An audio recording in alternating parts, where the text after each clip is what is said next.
எத்தனையோ சிரமங்களை மீறி தான் அவங்க நம்மளுடைய உணவு மேசைக்கு சாப்பாடை கொண்டு வராங்க. அதற்காக அவங்க வாங்குற கடன் பாத்தீங்கன்னா தனியார் வங்கிகள்ல வாங்குவாங்க, தேசிய வங்கிகள்ல வாங்குவாங்க, கூட்டுறவு கடன் வாங்குவாங்க, யாருக்கிட்ட வேணாலும் கடன் வாங்கி அந்த விவசாயத்தை செய்வாங்க. அப்படி இருக்கும்பொழுது அந்த வங்கி கடன்களை நாம தள்ளுபடி செய்ய வேண்டும். மகாராஷ்டிரால பாத்தீங்கன்னா எல்லா வங்கி கடன்களையும் தள்ளுபடி செய்திருக்கிறாங்க. நம்ம தமிழ்நாட்டுல நம்ம கூட்டுறவு கடன், அந்த கடனை வாங்கின கடனை முழுமையாக தள்ளுபடி செய்ய வேண்டும் என்பதுதான் எங்களுடைய வேண்டுகோள். அப்படி ஏன் தெரியுங்களா, தமிழ்நாட்டுடைய ஒரு 3 பேர்ல 2 பேர் விவசாயத்துக்கும் விவசாயத்தை சார்ந்த தொழில் செய்யறாங்க தமிழ்நாட்டுல. அப்படி இருக்கும் பொழுது வருஷத்துக்கு நீங்க 10,000 கோடி கடன் வாங்கினவங்க கூட சந்தோஷமா வெளிநாட்டுல வாழ்ந்துடுறாங்க கடனை கட்டாம. ஆனா 10,000 ரூபாய் கடன் வாங்கிட்டு அந்த கடனை யாரா வீட்டு வாசல்ல வந்து கேட்டாங்கன்னா அவமானம் தாங்காம தற்கொலை பண்ணிக்கிறாங்க. 2021, 22, 23 கிட்டத்தட்ட 1968 விவசாயிகள் தமிழ்நாட்டுல தற்கொலை பண்ணி இருக்கிறாங்க. அப்படின்னா ஒரு நாளைக்கு 2 பேர், ஒரு நாளைக்கு 2 விவசாயிங்க தற்கொலை பண்ணிருக்கிறாங்கன்றத இந்த புள்ளி விவரம் சொல்லுது. அவங்களெல்லாம் நம்ம காப்பாத்தி ஆகணும். இப்ப சூப்பர் எல்னினோ வரப்போகுது. அந்த சூப்பர் எல்னினோனா கடுமையான வறட்சி, அதுக்கு நம்ம தயாரா இருக்கணும். இன்னும் எவ்வளவு கடன் வாங்குவாங்களோ அவங்க தெரியாது. நம்ம விவசாயிங்க எங்க இருக்காங்க தெரியுங்களா, 100 அடி ஆழத்து பள்ளத்துல இருக்கிறாங்க. 100 அடி ஆழ பள்ளம் கடன் சுமையில. ஆனா நீங்க நம்மளுடைய தமிழக அரசாங்கம் இன்னைக்கு அவங்க 50 அடி ஆழ கயிறு தான் கொடுத்திருக்கீங்க.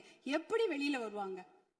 50 அடி கயிறை அவன் 100 அடி ஆழம் பள்ளத்து இருக்கிறாங்க. அந்த விவசாயிங்க எப்படி வெளில வருவாங்க? முழுமையாக கடனை தள்ளுபடி செய்தா தானே அவங்க அந்த கடன் பிரச்சனை வெளியில வந்து அவங்க அடுத்த வேலையை பார்க்க முடியும்.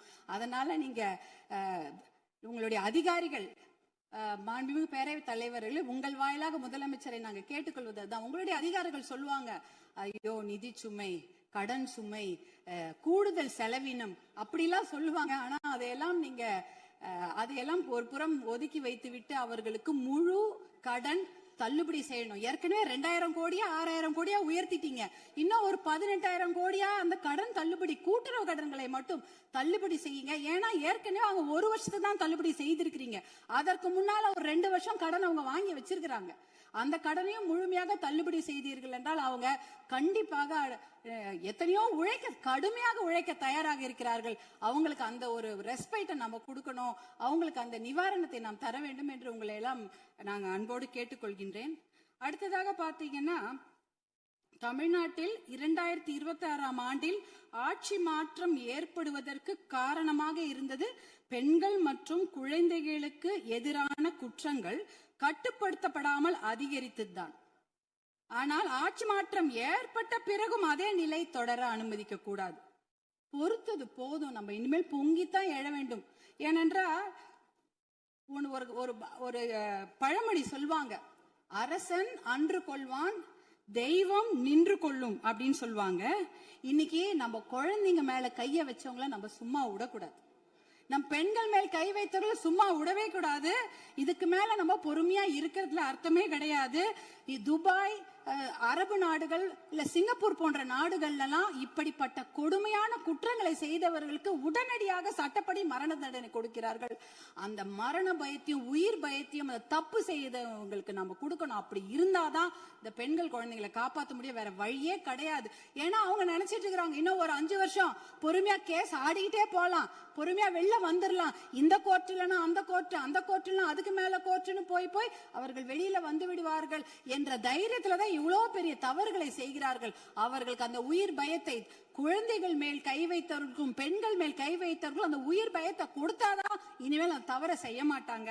அதுக்காக இனிமேல் நாம பொறுத்தது போதும், பொங்கி எழ வேண்டும் என்று மறுபடியும் நான் உங்களை வேண்டி விரும்பி கேட்டு. எல்லாருக்கும் வணக்கம். 2 நாளா சட்டமன்றத்தில் நடக்கிற எல்லா விஷயத்தையும் நம்ம பாத்துக்கிட்டு இருக்கோம். அத லைவ்ல நம்ம எல்லாரும் பாக்குறதுக்கு காரணமாக இருந்த தமிழக அரசுக்கு ஒரு பெரிய நன்றி.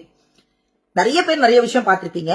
அதுல என்ன கவர்ந்த விஷயம், எல்லா பெண்கள் சார்பாக எல்லாரும் இவ்வளவு நாளா வெளியில பேசிக்கிட்டு இருந்த விஷயம், ஏதாவது ஒரு நல்ல விஷயம் நடந்துராதான்னு எல்லாரும் பேசின விஷயத்த ரொம்ப அழகா ஒரு குரல் அங்க ஒழிச்சுக்கிட்டே இருந்தது. மரியாதைக்குரிய சகோதரி சௌமியா அன்புமணி அவர்கள் தர்மபுரியினுடைய சட்டமன்ற உறுப்பினர், முதல் முறையா சட்டமன்ற உறுப்பினராயிருக்காங்க. சட்டமன்றத்துல எல்லா பெண்கள் சார்பாக ஒரு அழகான விஷயத்தை எடுத்து வச்சாங்க. பொறுத்தது போதும், பொங்கி எழலாம். நம்ம வீட்டு குழந்தைங்க, நம்ம வீட்டு பெண்கள் மேல கை வைக்கிறதுக்கு இனிமே எல்லாரும் அச்சப்படணும். அப்படி வச்சாங்கன்னா 6 மாசம் 1 வருஷம் உள்ள வச்சு அதுக்கப்புறம் தண்டனை கொடுக்காம அரபு நாடுகள்ல கொடுக்கற மாதிரி தண்டனை கொடுக்கணும்னு அந்த குரல் ஓங்கி ஒலிச்சது எல்லா பெண்கள் சார்பாக அவங்களுக்கு நன்றி சொல்ல கடமைப்பட்டிருக்கோம். அடுத்த விஷயம், ஆண்டாண்டு காலமா பேசுற விஷயங்க. பல கோடி ரூபாய் கடன் வாங்கின எத்தனையோ பேர் தைரியமா சுத்திக்கிட்டு இருக்கும் போது வெறும் 1000லையும் 50,000லையும் 1,00,000லையும் கடன் வாங்கின விவசாயிகள் ரோஷத்திலையும் மானத்திலையும் கேட்கிற கேள்வி தாங்காம இன்றைக்கும் தற்கொலை பண்ணிக்கிட்டு இருக்காங்களே, அந்த விவசாயிகள் நிலை என்ன? அந்த விவசாயிகளை நாம கவனிக்கணும்னு அந்த சட்டசபையில ரொம்ப அழகா ஒலிச்சது இன்னும் கூடுதல் சந்தோஷமா இருந்ததுங்க. பெண்களுக்கும் விவசாயிகளுக்கும் இன்னும் கூடுதல் உங்கள் குரல் ஒலிக்கணுங்கிறது என்னுடைய தாழ்மையான வேண்டுகோள். அத கண்டிப்பாக அரசு சரி செய்யும் சொன்ன முதல்வர் அவர்களுக்கும் என்னுடைய நன்றி.